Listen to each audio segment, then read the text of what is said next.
কথা বলতে পারছি না, ঠিক আছে। সর্ষের তেল দিয়ে দিলাম, মাছটা ম্যারিনেশন করে রেখেছিলাম হলুদ আর নুন দিয়ে।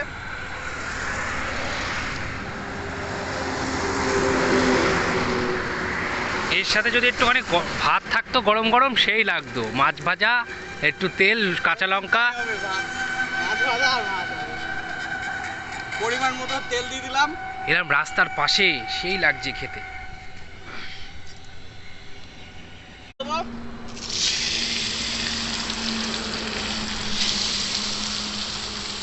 হাতা নেই আমাদের কাছে, তাই চামচ দিয়ে কাজ চালাচ্ছে আমার বন্ধু।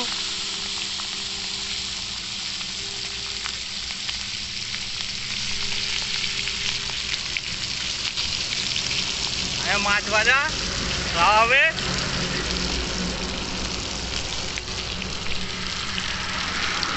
দোস্ত সাবস্ক্রাইব করো, দোস্ত তোমরা সাবস্ক্রাইব করছো না।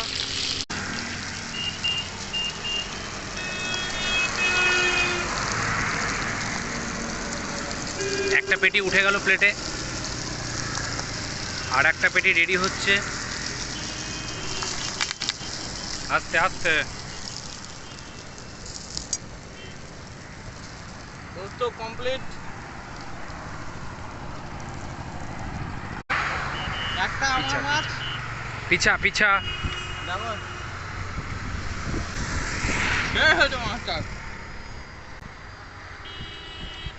ভালোভাবে